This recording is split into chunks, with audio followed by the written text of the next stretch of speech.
Hello and welcome to another Delboy 8-bit years. This is just a small set of videos where I get nostalgic, talk about and play some of the games that I had during my youth and what I consider to be the 8-bit years. So we're going to be covering quite a span of years. In fact, probably from 1977 to 78 to around about 86, 87. And during that period, I had quite a few consoles, but mostly computers of the time. And we're going to be doing something that we haven't done so far in my 8-bit years and talk about a machine that I had for a very short period of time, but one that I have great respect for, and that is the Sinclair Spectrum.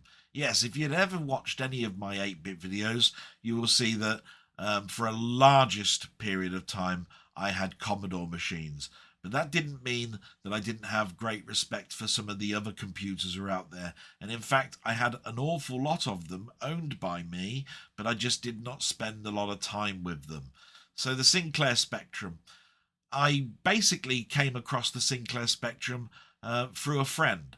So my mother worked in a sandwich shop for quite a number of years, and the ownership of the shop changed hands after she'd been there for 5 years, and a London owner came in and took over the shop. Now, it must have been quite a difficult period of time for my mother, not knowing whether she was going to keep her job or not, but they kept her on, and they had a son and a daughter, and the son was sort of around about my age, maybe about a year or two younger.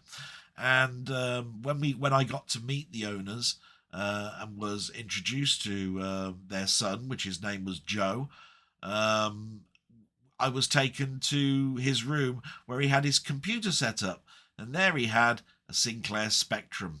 And he had a number of games, and this is a very early period of time. So this is 1983 for me.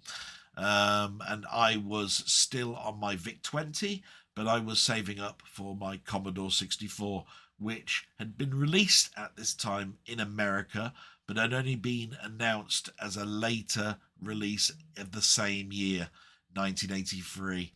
And I was saving like Billy-O for it. And he powered up this machine, and I wasn't that impressed by it, probably because I'd had a ZX80 and a ZX81 at this point, and all I saw really was a colour display. But the first game that he loaded up just happened to be this title that I consider to be a true classic. So I'm going to start showing you some images now and show you just what I consider to be a classic game for this machine. And yes, we're talking about Deathchase, or as it's sometimes incorrectly called, 3D Deathchase. It's actually came out from a company called Micromega, and I believe it keeps getting the name 3D Deathchase because of the prominent 3D on the label. It is actually just called Deathchase, and it was written by a Mervyn Escort. Now, this programmer, as far as I'm concerned, did an immense job of giving an indication of 3D and speed in this game. So what is this game? Well, it's a very, very simple one. Basically, you're on a bike traveling through zones, and these zones are really, really highly populated with trees. It's a very condensed area, and your idea is to go against some mercenaries that are riding bikes. You can only attack these motorbikes when you are firing a photon gun, which will only fire when you are firing at top speed. There are also some backups that come on that are helicopters and tanks, but they generally come on a little bit later in the game. They're worth far more points.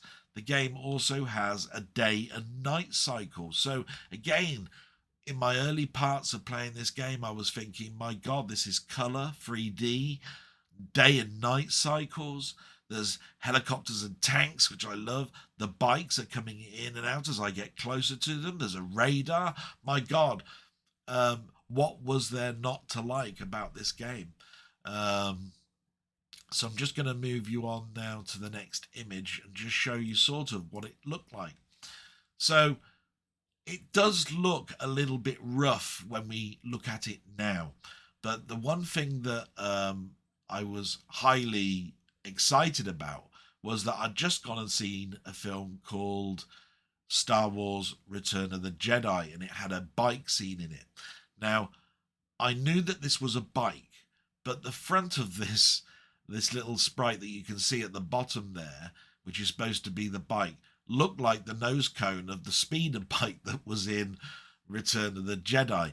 And not reading too much about instructions back in the day and just basically picking up a joystick and playing, I thought nothing of it other than, wow, they've done a game based on Return of the Jedi.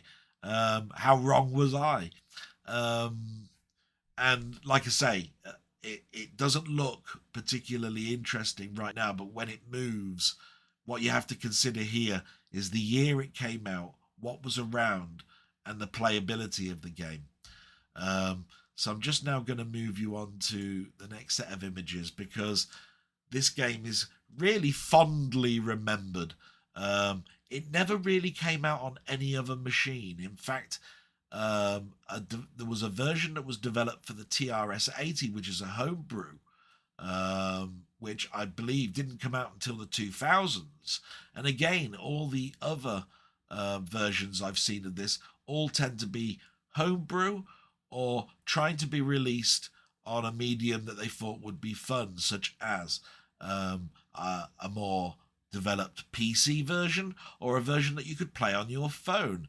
So I've put a couple of those pictures up there, and you can see they've tried to put a modern slant on the game.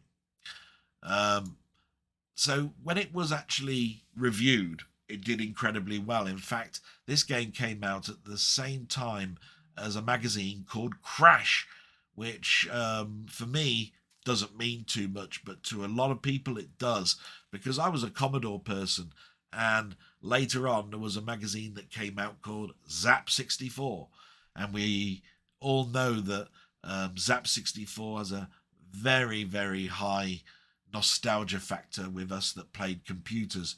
Crash equally so, from the same publishers, and this particular game came out in the very, very first issue, where it got a very high score and got what it called a Crash Smash, which is equivalent to a Zap Gold Medal.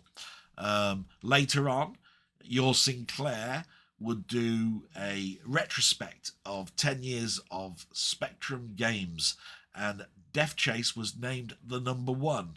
Now, I can't say too well whether I think Deathchase is the #1 game on the Sinclair Spectrum, because my ownership of it was for less than a year and playing games round friends' houses. But I do know that I played this a lot when I was around my friends. You can see here that PCG gave it a hit rating and overall gave it 8 out of 10. Now, I've given my own score, and it's a score based on how much fun, how much nostalgia I have with it, and basically what I think is a technical expertise at the time. And so I have given this a 7 rating. And I think that's all I really can say about this game, other than you haven't seen it yet. So we're going to move to Game View, and you're going to see me now play the game, probably really, really badly. But I'll do the very best I can. And you know sort of what it's about now, so I will talk, but I'll probably be concentrating because these trees do come quite quick. So here we go. So there's me on the bike, and I've got to get these riders that you can see in the distance. And I can only hit them if I'm going at full speed. And the Sinclair Spectrum wasn't renowned for its sound back then. It had an internal speaker, which is why you'll hear sound effects, but they sound quite raw.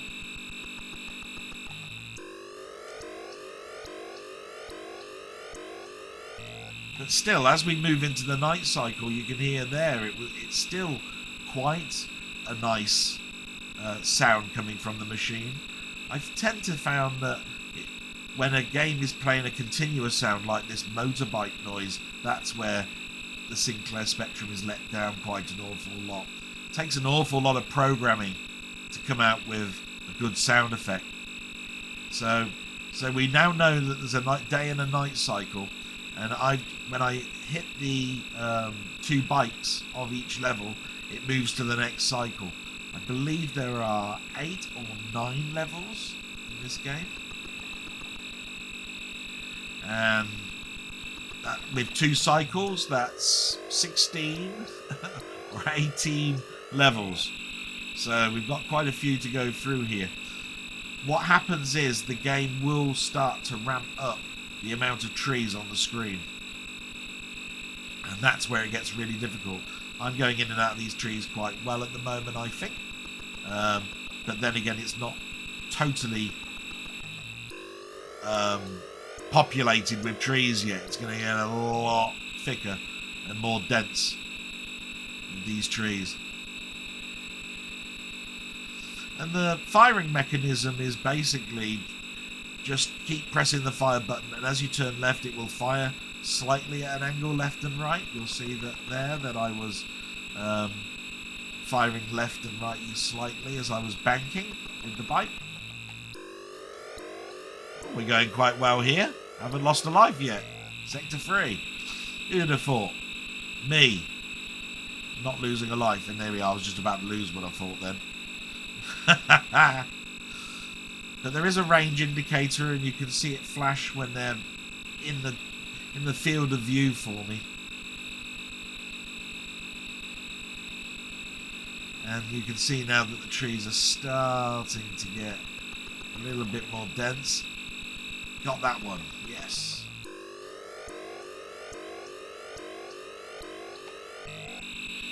But I think what I liked about this game is that I'd had at the time a VIC-20, and 3D was not the VIC-20's strong point. It was a very good machine as an early machine in my life, but it would never, I would have thought, in 1983, in the hands of a programmer, have been able to have done this game.